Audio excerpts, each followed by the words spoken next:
저희가 지지난주부터 예배에 관해서 살펴보고 있습니다. 우리가 과연 이 땅에 태어난 것은, 아니 더 정확하게 우리가 예수님을 믿고 구원받은 것은 과연 무슨 이유와 어떤 목적 때문일까 하는 그러한 질문에 대해서 우리는 그 답을 얻었습니다. 무엇이었죠? 예배하기 위해서 구원받았다라는 사실로서 우리는 우리가 예배하는 존재구나 라는 사실을 알았습니다. 그리고 지난주에는 그렇기 때문에 우리의 모든 삶의 중심에 예배가 위치해야 되는구나, 이 사실을 무엇으로부터 증명받았죠? 성막이, 하나님께서 주신 그 성막이 이스라엘의 진 가운데에 위치하는 것, 그리고 또 그렇게 많은 장과 또한 그 내용을 할애해서 성막에 대해서 자세히 명령하고 계시다는 사실을 통해서 성막의 대부분은 무엇에 관한 것이라고요? 예배에 관한 것. 하나님께서 이 예배를 여러분들과 저의 삶 중심에 두기를 원하시는구나 하는 것을 우리가 살펴봤습니다. 오늘 이 자리에 모여 드리는 이러한 예배의 시간을 통해서 하나님 중심의 삶을 살겠다는 그러한 다짐과 결단이 여러분에게 있으시기를 간절히 축원합니다. 우리의 삶의 중심에 예배가 있어야 되는 거예요. 사랑하는 성도 여러분, 그런데 여기에서 이제 문제가 한 가지가 생깁니다. 그래, 우리가 이렇게 다짐을 합니다. 말씀을 들으면서 내 삶의 중심에 예배를 둬야겠구나, 예배해야겠구나. 사실 그렇게 다짐을 하셨고 마음 먹으셨기에 오늘 이 자리에 나온 거지 않습니까? 오늘 예배 아니고 다른 이유 때문에 나오신 분 계세요? 혹시 저를 보러 오셨다든가? 아닙니다. 이 자리에 나오신 건 여러분들이 예배하기 위해서 나오셨다는 거예요. 우리가 드리는 이 예배, 여기서 생기는 문제 그리고 궁금한 점 한 가지가 무엇인가 하면, 과연 하나님께서 아무런 조건 없이 우리가 드리는 모든 예배를 다 받으시느냐 하는 거예요. 우리가 예배하기만 하면 하나님이 모든 예배를 다 받으시냐 하는 겁니다. 그렇다면 얼마나 좋겠습니까? 그런데 안타깝고 또 안타까움에도 불구하고 하나님께서 인정하시는 예배, 또 그렇지 않은 예배가 있다는 사실을 우리는 성경을 통해서 확인할 수가 있습니다. 성경을 펼쳐서 우리가 창세기부터 읽어 나간다고 할 때에 곧바로 발견하게 돼요. 딱 2장만 넘기면 4장, 창세기 4장이 나오는데요. 거기에는 아담의 아들 가인과 아벨에 대한 내용이 기록되어 있습니다. 그런데 어떤 내용이냐? 가인이 제사하고 아벨이 제사한 내용이에요. 구약의 모든 제사는 사실은 하나님께 드리는 예배, 경배라고 해도 틀리지 않거든요. 제가 한번 읽어드리죠. 창세기 4장 3절부터 5절 사이에, 세월이 지난 후에 가인은 땅의 소산으로 제물을 삼아 여호와께 드렸고, 예배했다는 이야기입니다. 그 동생 아벨은 자기도 양의 첫 새끼와 그 기름으로 드렸더니, 그 다음이 중요해요. 여호와께서, 하나님께서 아벨과 그의 제물, 그의 제사, 그의 예배는 받으셨으나 가인과 그의 제물, 그의 제사, 그의 예배는 받지 아니하신지라. 똑같은 아담의 아들들이었고요. 제물만 틀렸습니다. 속 중심으로 들어가면 하나님께서 아벨의 제사를 받으실 만한 이유, 가인의 제사를 받지 않으실 만한 이유가 분명히 있습니다만, 결과적으로 볼 때에 아벨의 예배는 하나님이 받으셨고 가인의 예배는 거절하셨다는 거예요. 이것이 이 두 사람만의 이야기겠느냐 하는 것입니다. 오늘날 지금 이 시간에도 수없이 많은 곳에서 예배가 드려지고 있어요. 아니, 다른 분들의 이야기는 하지 맙시다. 지금 이 공간 안에도 저와 여러분이 지금 예배를 하고 있어요. 한 공간 안에 있기 때문에 모두의 예배, 여러분의 예배가 다 다 받아들여진다면 얼마나 좋겠습니까? 그러나 동일한 조건 아래 있었던 가인과 아벨, 그러나 받으시는 예배, 받지 않으시는, 거절하시는 예배가 있었던 것처럼 제가 바라고 여러분이 바라기는 이 자리에 있는 모든 이들의 예배가 하나님께서 다 받으신 예배가 되길 원하지만, 그럼에도 불구하고 혹시라도 받지 않으시는, 거절하시는 그 누군가의 예배가 있을 수 있다는 겁니다. 또 다른 이야기를 한번 해볼까요? 이스라엘의 초대 왕이 누구였습니까? 사울이었죠. 사울 왕은 굉장히 키도 크고 용모도 준수했습니다. 그래서 이스라엘 백성들이 생각하기에 야, 우리 왕 참 잘났다, 잘 뽑았다, 이렇게 할 만큼 말입니다. 그런데 그가 점점 그의 마음이 하나님으로부터 멀어지기 시작하던 그 어느 때쯤에 블레셋이 쳐들어옵니다. 블레셋이 그들에게 쳐들어왔을 때에 사무엘, 예배를 집례하는, 그리고 제사를 주관하는 사무엘이 분명하게 이야기합니다.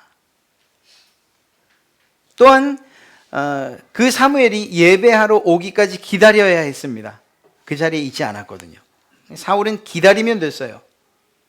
그런데 블레셋 군대가 쳐들어온다는 소리를 듣고 어서 나가 싸워야겠다는 조바심과 그러려면 먼저 예배를 해야 된다는 이러한 마음이 합해져서 사무엘이 오기를 기다리지 못한 채 누가 예배합니까? 사울이 직접 예배를 합니다. 사울은 예배를 집례할 수 있는 사람이 아니었어요. 자, 여기서 오해는 하지 마십시오. 여러분들이 가정 예배 드리는데 그러면 가정 예배도 안 되느냐? 그걸 얘기하는 게 아니에요. 네. 오늘 이 사울의 이야기에서 중요한 건 예배 드리도록 허락 맡은 하나님의 방법대로 예배해야만 하는 사람이 정해져 있다는 걸 이야기하는 거예요. 단지 사울은 그것이 아니었다는 거예요. 그런데 사울이 무엇 때문입니까? 조급한 마음 때문에, 전쟁을 어서 승리해야겠다는 그러한 마음 때문에 결국 그가 예배를 했다는 거예요.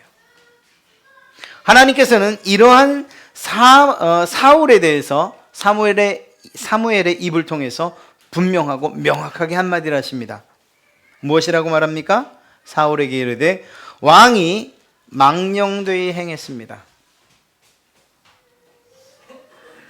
이 말을 다른 성경 번역에서는, 대부분의 성경 번역에서는 어떻게 해석하느냐 하면, 왕이시여, 당신이 해서는 안 될 일을 어리석게도 행했군요. 해서는 안 될 일을 어리석게도 행했다. 여러분, 제사하는 일이 어리석은 일입니까? 예배하는 일이 어리석은 일입니까? 아닙니다. 그렇지 않음에도 불구하고 그것은 매우 중요한 일이고 하나님께서 기뻐하시는 일임에도 불구하고 하나님께서 거절하신 것이라는 거예요. 어떤 경우에, 왜? 오늘 우리가 이 사실들을 살펴보게 될 것입니다. 비록 사람들의 눈에는 똑같은 모습, 똑같은 방법으로 예배하는 것처럼 보인다 해도 하나님께서 받으시는 예배와 거절하시는 예배가 있다라는 사실을 우리는 먼저 인식해야 합니다. 우리가 이 사실을 모른 채 가령 열심을 다해 예배했다고 생각해 보십시오. 네, 지금처럼 말입니다. 그런데 그것이 정작 어리석은 예배, 쓸모없는 예배, 무엇보다 하나님이 받지 않으신 예배, 더 나아가 하나님의 화를 불어일으킬 만한 그런 예배가 된다면 이 얼마나 안타까운 일이겠어요. 여러분들이 예배하는 이 예배가 하나님께 온전히 드려지기를 그런 마음으로 지금 예배하고 있지 않으십니까? 그렇다면 하나님께서 기뻐하시는 예배와 그렇지 않은 예배를 우리가 구분할 수 있어야 된다는 거죠. 그런 면에서 오늘 여러분들과 대략 한 3가지 정도로 하나님이 그러면 어떤 예배를 기뻐하지 않으시고 하나님이 어떤 예배를 받지 않으시고 어떤 예배를 거절하시는가, 이것을 좀 살펴보려고 합니다. 첫 번째로 예배의 대상이 잘못될 경우에 하나님은 그 예배를 거절하신다는 거예요. 사실 이 부분은 여러분이나 제가 좀 자유로울 수 있다고 생각할 수 있습니다. 왜냐하면 여러분이 이 자리에 모여서 하나님 아닌 다른 어떤 다른 신에게 지금 예배하고 있는 게 아니잖아요. 저를 예배할 일은 더더구나 없고요. 그러니까 지금 이 자리에 나오셨다면 비록 눈에 보이지 않지만 그 하나님을 예배하기 위해서 나오셨어요. 그렇지 않습니까? 제가 한 분 한 분 물어보면서 왜 나오셨습니까? 누구를 예배합니까? 물으면 여러분은 한결같이 하나님을 예배하러 왔습니다 라고 대답할 것이라는 것이죠. 이건 당연한 일입니다. 하나님 입장에서 봐도 당연한 일이에요. 세상의 거짓된 신들에게 예배하는 것, 그것을 하나님께서 받으신다. 이건 말이 안 되는 일 아닙니까? 특별히 이사야서 48장 11절에 그 하반절에 무엇이라고 기록하고 있는가? 어찌 내 이름을 욕되게 하리요? 하나님께서 하시는 말씀입니다. 내 영광을 다른 자에게 주지 아니하리라. 하나님께 예배할 때 하나님이 영광을 받으시거든요. 다시 말해서 네가 다른 무엇인가에게 영광을 올린다? 그건 말이 안 된다는 거예요. 내가 받아야 될 영광을 왜 다른 것들이 받냐 하는 것이요. 왜 다른 것에게 예배하고 다른 것에게 절하며 경배하면서 내가 받아야 할 영광을 그 헛된 것들에게 돌리고 있냐 하는 이런 말씀이십니다. 이걸 좀 더 자세하게 말씀드리면 이렇습니다. 이사야서 42장 8절에 나는 여호와이니 이는 내 이름이라. 나는 내 영광을 다른 자에게, 내 찬송을 우상에게 주지 아니하리라. 아멘. 이 얼마나 명확한 말씀입니까?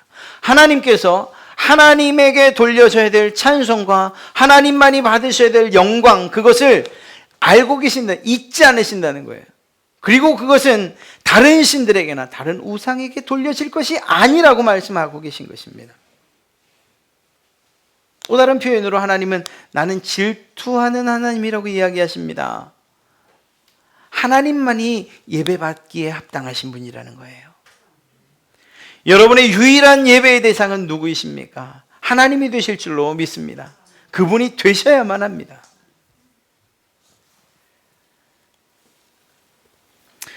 안타깝게도 하나님께서 선택한 선민이라고 하는 이스라엘 백성들조차도 이러한 대상을 너무 많은 시간, 너무 많은 그러한 때에 착각하고 있는 것을 보게 됩니다. 하나님께서 이스라엘 백성들을 애굽, 이집트에서 인도해 내셨죠? 예. 그런데 얼마 지나지 않아서 모세가 하나님에게 계명을 받으러, 율법을 받으러 올라간 그 사이에, 곧잠에 이스라엘 백성들은 우상을 만들어요. 출애굽기 32장 7절부터 9절에 나오는 그 말씀이에요. 거기엔 무엇이죠? 이스라엘 백성들이 금송아지를 만들어요. 금송아지.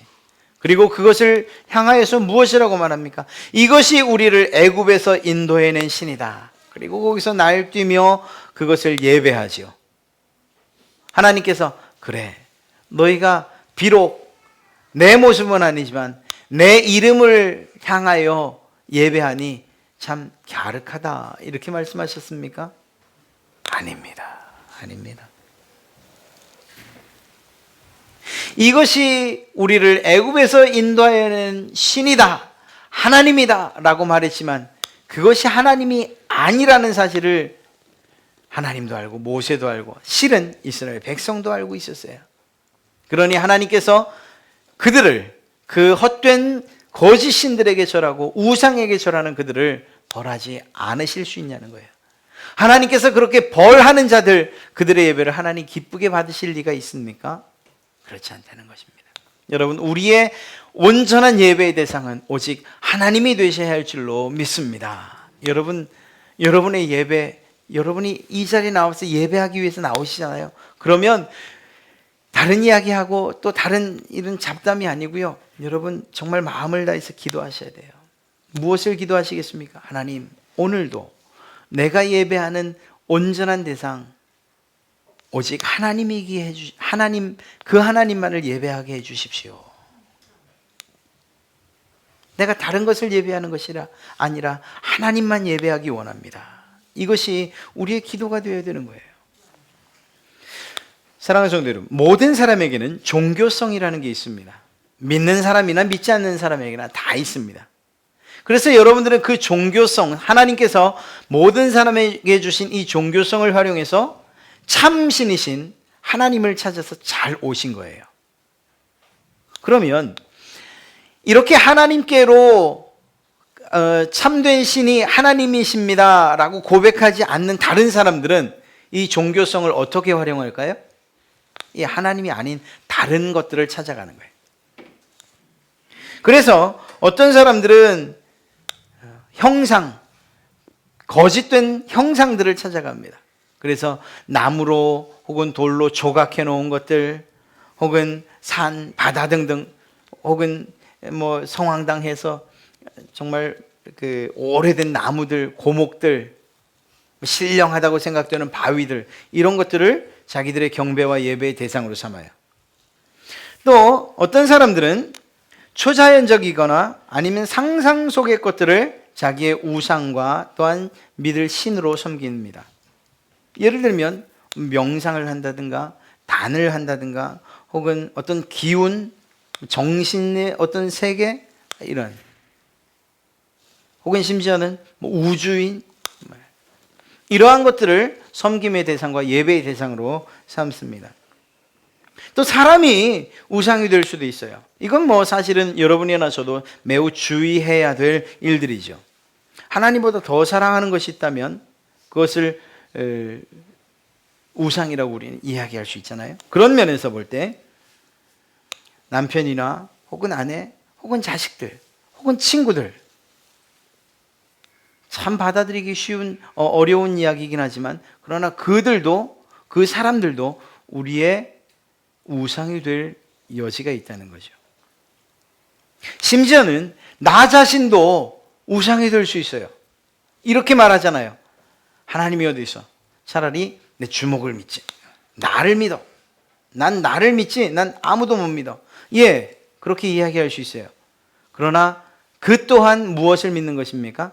하나님이 아닌 다른 것, 자기 자신이라 할지라도 자기 자신을 하나님의 자리에 놓는 그러한 우를 범하는 거죠. 나라는 우상을 섬기는 것이라고 이야기해도 결코 틀리지 않다는 것입니다. 누구나 이러한 종교성을 가지고 있기 때문에요. 사랑하는 성도 여러분, 여러분은 정말 바른 길을 찾아오신 것입니다. 바른 대상을 찾아오신 거예요. 그런 면에서 앞으로도 여러분의 섬김의 대상, 예배의 대상, 숭배의 대상은 오직 하나님만이 되시기를 간절히 축원합니다. 두 번째는 잘못된 방법으로 예배를 드리는 겁니다. 오늘 말씀을 주의 깊게 살펴봅니다. 하나님께서 성막의 설계도를 만드실 때 누구의 도움을 받으셨습니까? 누구에게 의견을 물으셨습니까? 올라온 모세에게, 얘야, 번제단을 어떻게 만들까? 어떤 모양이면 멋있을까? 어떻게 하면 아름다울까? 향은 어떤 걸 쓰면 좋을까? 이 향은 좀 독하지 않니? 이렇게 말씀하셨습니까? 아니에요. 하나님께서 성막에 대해서, 특히 예배에 관해서 말씀하실 때는 하나님의 뜻과 계획에 따라 일방적으로 지시를 하셨어요. 성막의 기구들에 관한 것만이 아니었어요. 제사의 방식, 예배의 방식과 방법도 설명을 해주셨습니다. 예를 들면 출애굽기 30장 34절부터 36절에는 향에 관해서 나와요. 그 내용을 제가 표준 세번역 성경으로 읽어드리죠. 내가 만들 유향은 주의 것이며 너에게 거룩한 것이다. 너희가 사사로이 개인적으로 쓰려고 그런 같은 방법, 하나님께 올려드릴 향을 만드는 방법으로 그것을 만들어서는 안 된다.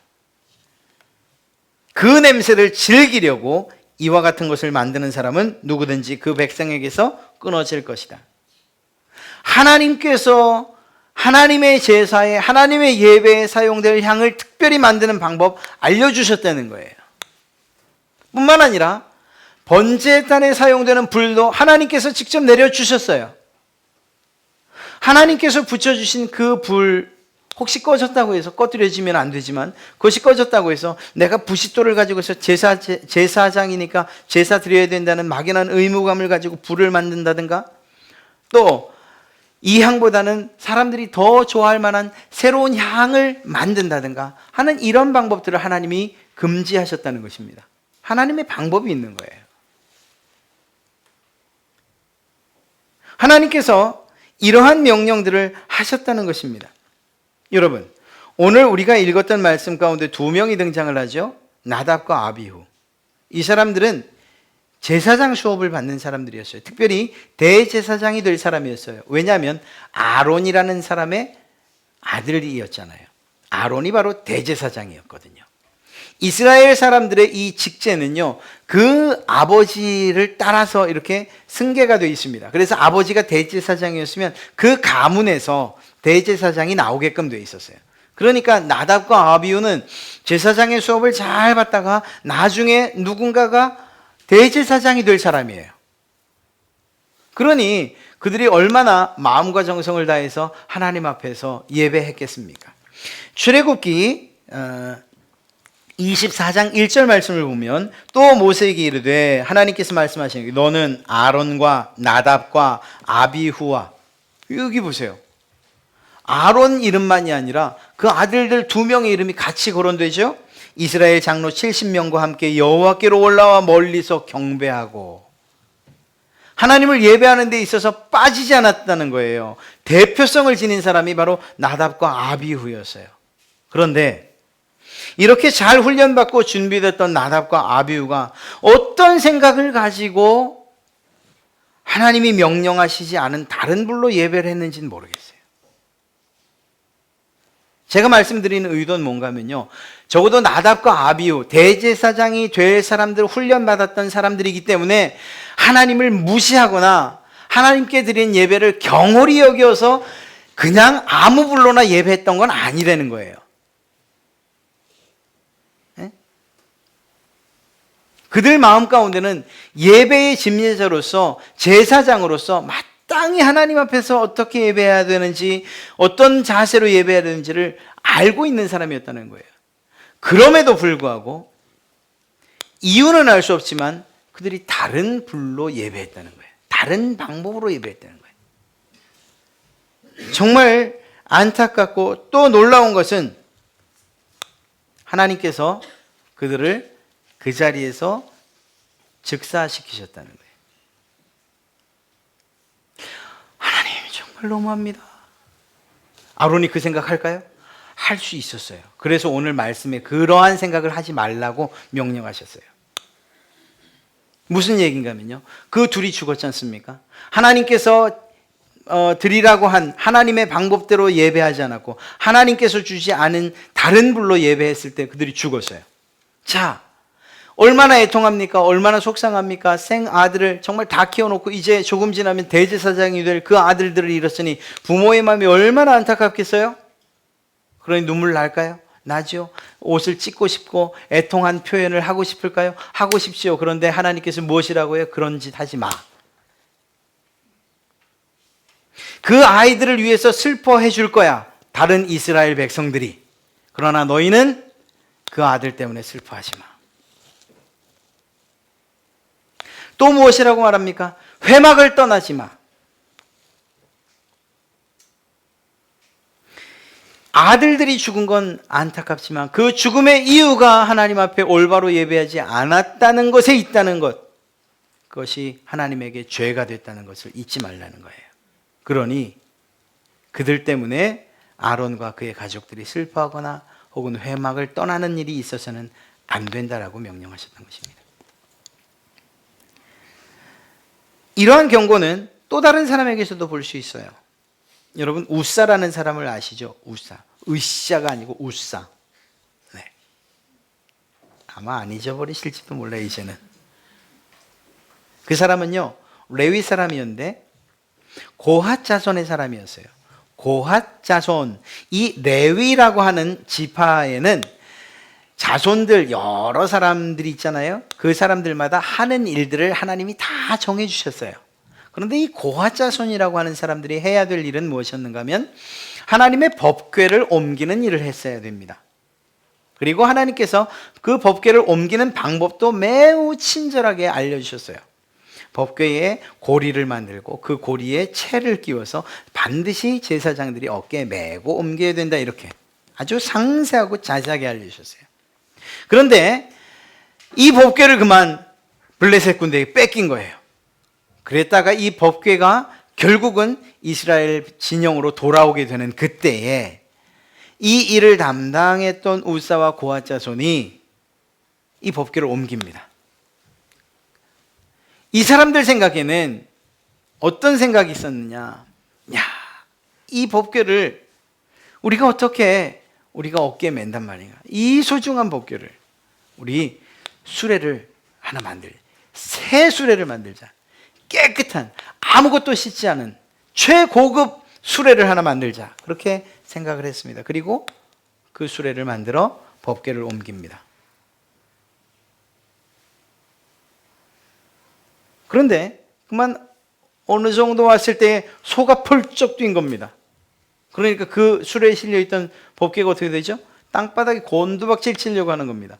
우사, 법궤를 소중하게 옮겨야 되는 그 우사, 그 책임감이 얼마나 뜨거웠겠습니까? 그리고 순간적으로 정말 거의 무의식적으로 그 반사작용이 일어나서 그 넘어지지 않게 잡았을 겁니다. 어떻게 됐죠? 그 자리에서 또 즉사합니다. 제가 죽는 얘기만 드려서 겁나시죠? 여러분, 하나님께서 어떠한 방법들을 이야기하실 때에 그것을 우리가 흘려들여서는 안 된다는 거예요.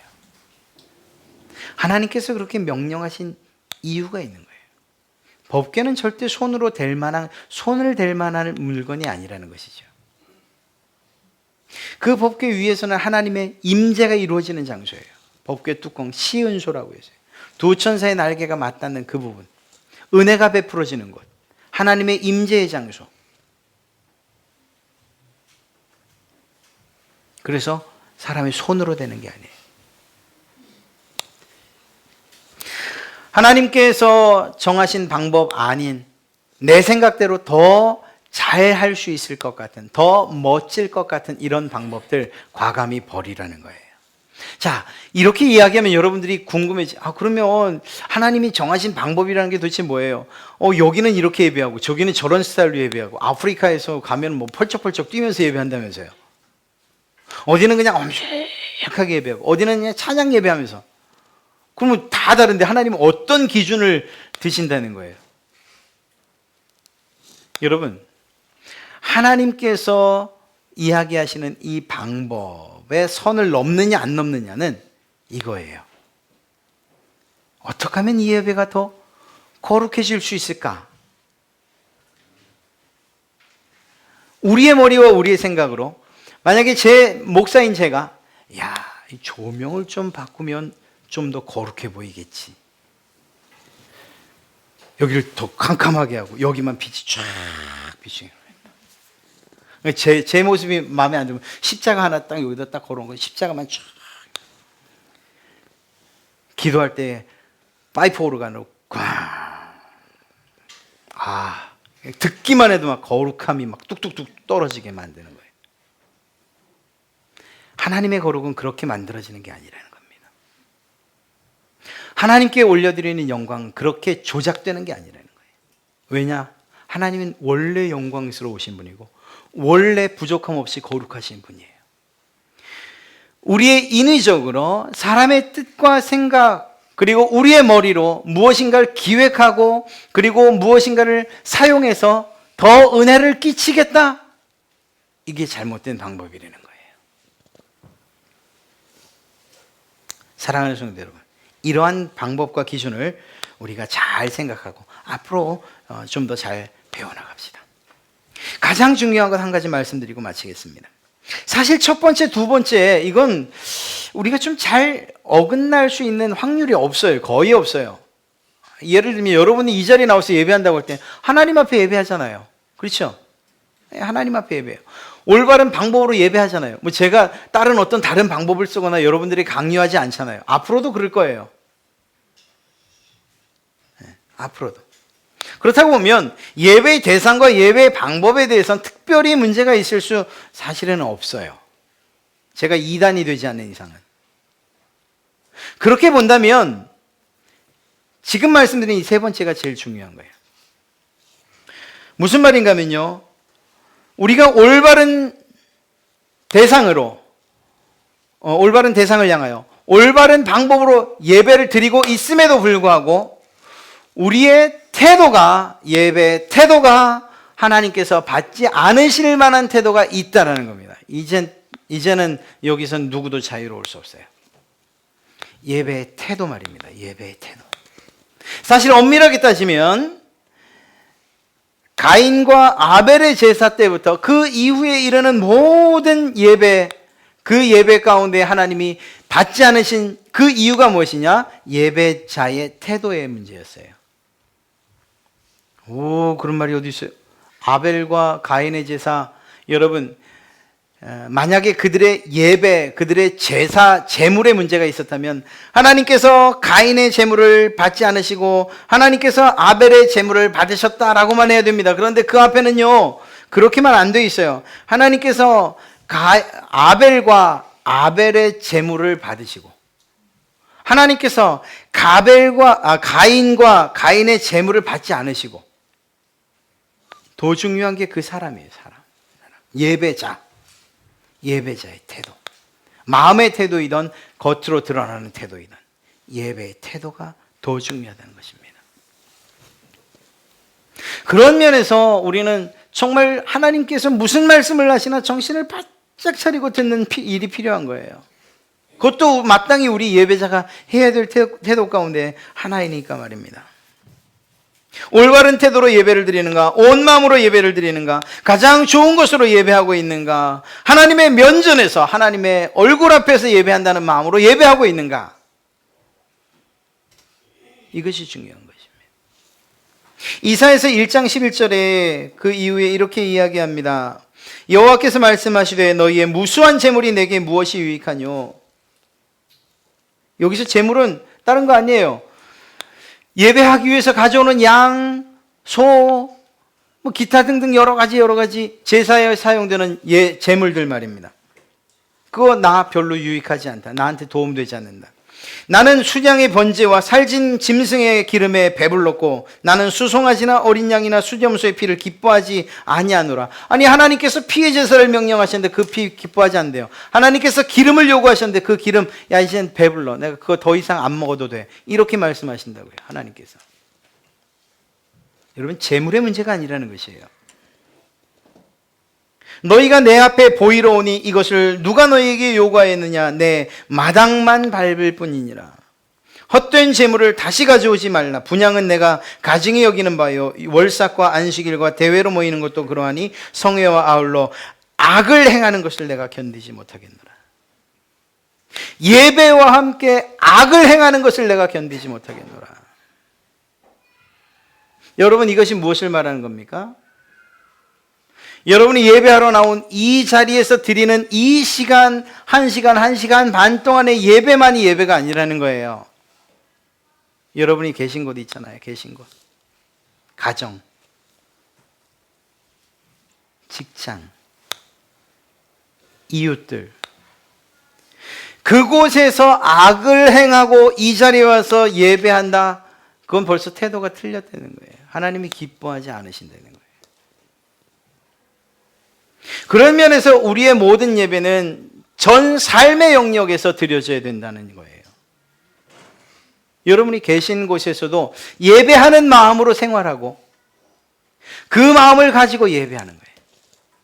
이 두 가지가 표리부동, 두 가지가 틀려서는 결코 예배라고 할 수 없다는 것입니다. 올바른 예배, 특별히 하나님이 기뻐 받으신 예배가 될 수 없다는 거예요. 여러분, 이스라엘 백성들이 어떻게 했습니까? 밖에서는요 힘 있는 사람들이 왕이었어요. 돈 가진 사람들이 왕이었어요. 권력을 가진 사람들이 왕이었어요. 그 당시에 제사장과 그리고 거짓 선지자들이 그들의 말이 최고였어요. 그래서 그것을 가지고 무엇을 했습니까? 없는 사람들, 약한 사람들 착취하면서 살았어요. 약탈하면서 살았어요. 빼앗으면서 살았어요. 하나님의 율법을 이용해서 자기들의 이익을 취하면서 그렇게 살았어요. 그리고 나서 어떻게 했죠? 거기서 번 돈을 가지고 하나님 앞에 나와서 제사한다고 나온 거예요. 또 한편으로는 아세라에게, 바알에게 절했어요. 그 절하던 모습 그대로 하나님 앞에 나와서 하나님 앞에 절한다고, 예배한다고 했어요. 하나님께서 그것을 철저하게 거부하신 거예요. 너의 삶에서 온전한 예배, 선한 행실로 드리는 예배가 있고, 그리고 내 앞에 와서 예배하라는 거예요. 그런 면에서 우리가 이 시간 예배 이전에 매번 고백하며 기도하잖아요. 죄를 고백하며 기도하잖아요. 그 기도가 입에 발린 기도가 아니고, 하나님, 지난 한 주간 내가 정말 내 삶의 처소에서 열심을 다해서 하나님을 예배하는 마음으로 살려고 했는데, 그런데 내가 부족해서 못했습니다. 용서해 주십시오. 새로운 힘을 받아서 또다시 내가 이번 주는 나가서 승리하면서 예배하는 마음으로 살겠습니다. 또 가는 거죠. 이것이 반복되는 거예요. 그것이 우린 집회적인 성격의 예배에서 가장 중요한 것이거든요. 우리의 예배가 이렇게 올바른 태도로 드리는 예배가 되기 위한 성결 조건 한 가지가 있습니다. 호세아서 6장 4절부터 6절 말씀이에요. 에브라임아 내가 내게 어떻게 하랴, 유다야 내가 내게 어떻게 하랴. 너의 인애가 아침 구름이나 쉬 없어지는 이슬 같도다. 그러므로 내가 선지자들로 그들을 치고 내 입의 말로 그들을 죽였노니 내 심판은 비처럼 나오느니라. 그 다음 말씀에 주의해 주십시오. 나는 인애를 원하고 제사를 원하지 아니하며. 아니, 이럴 수가. 하나님께서 예배를 원치 않으신다는 거예요. 어떤 예배? 사랑 없는 예배 원치 않으신다는 거예요. 인애, 인자함과 사랑 없는 예배 하나님이 원치 않으신다는 거예요. 그래서 주님도 그러신 거예요. 야, 너희가 성전에 가서 예물 드리길 원하냐? 예배하길 원하냐? 그러면 혹시 내 형제와 다툰 일이 생각나거든 먼저 가서 화해하고 와서 예배하라는 거예요.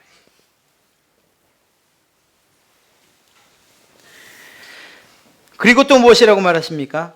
번제보다, 예배보다 하나님을 아는 것을 원하노라. 하나님께서 하신 말씀이십니다. 하나님을 아는 것을 원하노라. 사랑하는 성도 여러분, 여러분이 올바른 예배, 나는 지금까지 바른 태도로 예배한다고 생각했는데요, 지금도 바른 태도로 예배하고 있는데요, 바른 마음으로 예배하고 있는데요, 네, 계속해서 그러한 바른 예배가 여러분의 삶 가운데서 이루어지길 바랍니다. 그 일이 여러분 안에서 그렇게 생각되어지는 그 생각이 바르냐 옳으냐, 이것을 정확히 구분할 수 있는 그 기준이 무엇이냐? 이제 우리가 앞으로 알아갈 하나님에 대한 알미예요.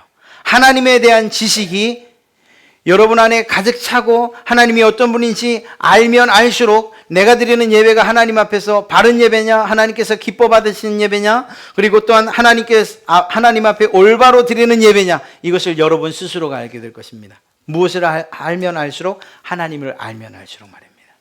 그래서 우리는 하나님을 알아가야 돼요.